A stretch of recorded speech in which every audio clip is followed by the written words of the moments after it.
Thank you, Elaine. So thank you, Elaine, for inviting me. Actually, I wanted to thank Elaine, first of all, though. She is incredible, organising this event and many other events. She's moved to a different job in recent times, troubles at home, and she's fantastic. And I think we should all thank her for being Elaine.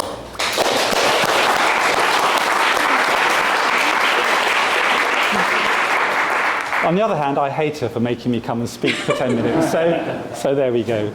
I feel a bit like the sort of the warm-up act at Glastonbury, actually, somewhere on the stage, because you've got the pyramid to come, but you've got 10 minutes from me. She gave me a title which was, I'm afraid, enticing and had just to be turned slightly amusing.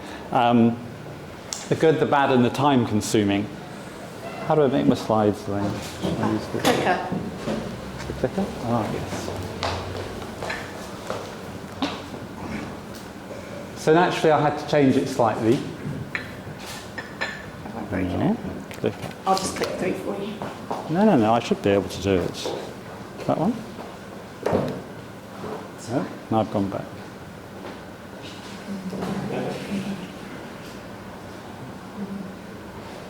So it's fascinating what you can do with PowerPoint. I searched for the images of the good, the bad, and the ugly, and put them on the side of the slide, and suddenly it says, here's a suggestion. And it converts it into this, professional presentation. So the good, the bad, and the time-consuming really became the good, the bad, and the ugly, with the bad, to me, being the time-consuming. And I'm just going to do 10 minutes on this theme about the built environment. Go on then, Elaine. So what's the good? The good, we all know in our hearts that we can make things better through building a better environment. But it's not easy. And we all know examples out there range across the world, from transport, the tubes, the aeroplanes, into your offices, into your homes, and into your hospital.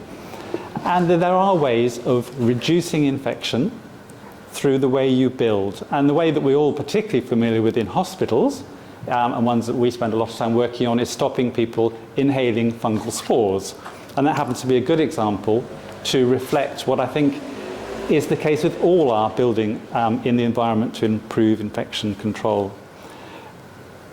We're doing it to try and make it safer for patients and for staff, and we're doing it to try and minimise costs.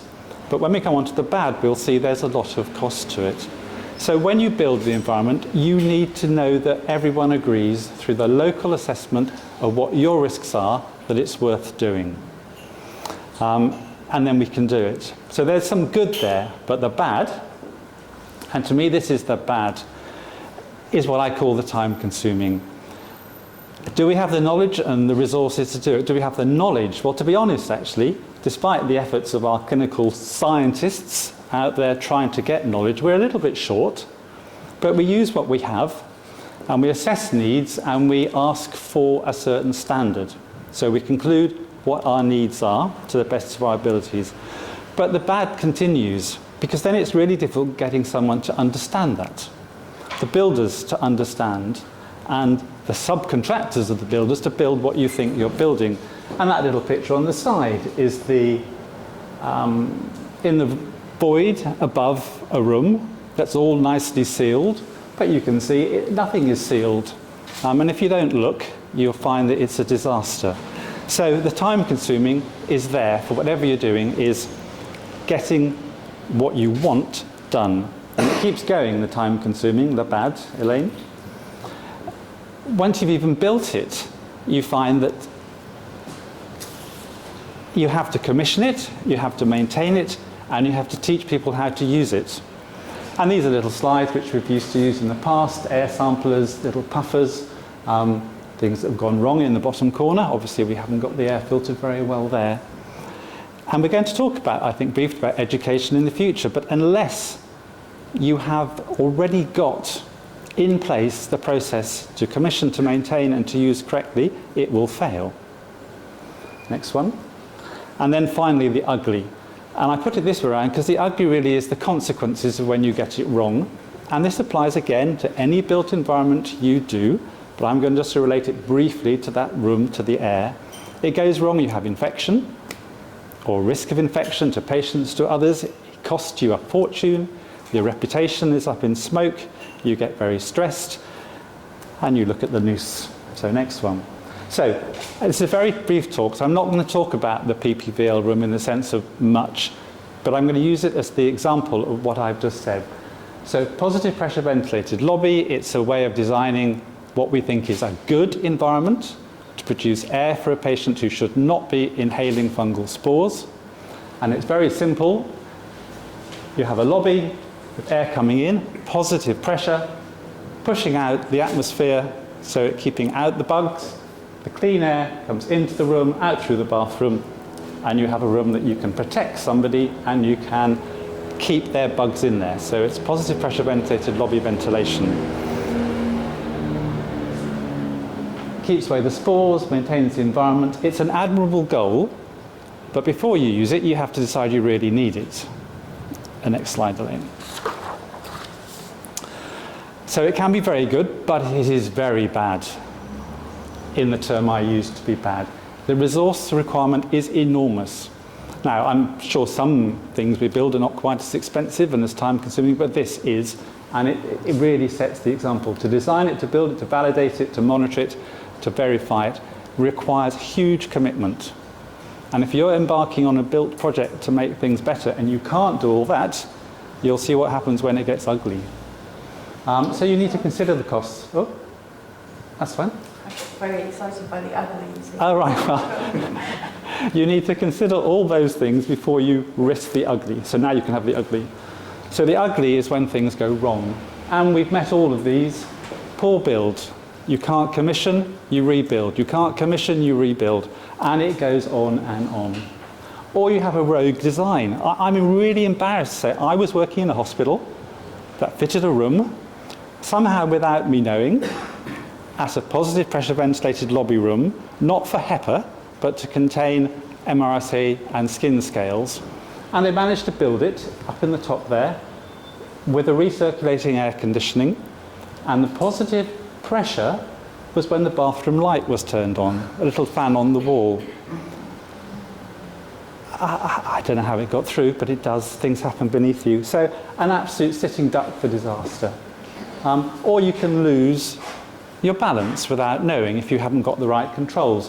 One of the first PPVL style rooms we had back in the 1990s has a separate supply and extract from the room. Really good, lets you give lots of air, high turnover, safety nebulizing nasty drugs.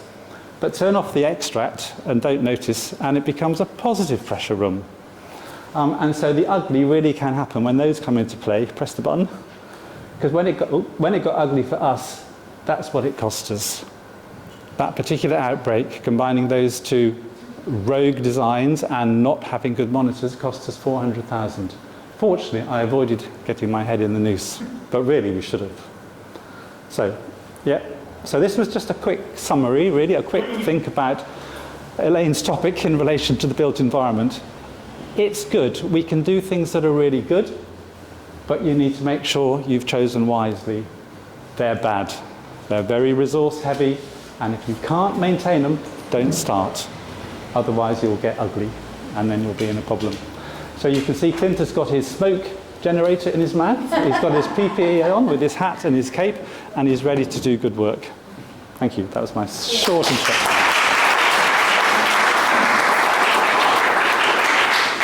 So, John probably gets away with only one question or two, if anyone has one. If not, there'll be discussions later.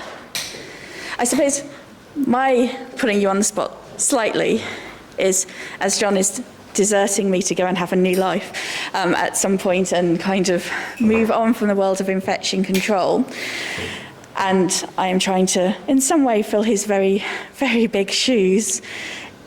If there is one thing that you could kind of give us as your kind of world of advice from what you've learned in terms of this, do you have kind of one thing that you could crystallize for us?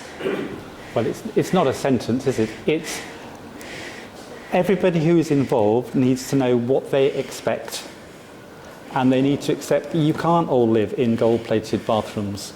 You won't all be able to have PPVL rooms with HEPA-filtered air with 60,000 AHUs per room. But you'll need to know what you've got. You'll need to teach the people who use it how to use it. And the expectations of your users, by which I mean patients, will have to be realistic. People will need to know what they have. We cannot, I'm afraid, all live the perfect environment. If we choose to do so, then we need to have it funded and educated and used. Because if you do it and it's a waste of time, my heart has bled over the years watching us put things in, rip them out, not being used. So the advice would be talk to each other. The users have to be involved, but they have to be realistic of what they can get. And at the beginning, the trust has to be able to support it or not bother to do it. And so one of the big things which I always say is that you have to have support for the estates department to maintain and run it. And I think as trusts, we don't, I'm looking there's Brian there, we don't always give them that support. And we expect a miracle. Yeah. So you've got to know what you want. You'll get what you can afford, and then you've got to implement it, because we waste so much time. Wise words. Thank you, John. All right.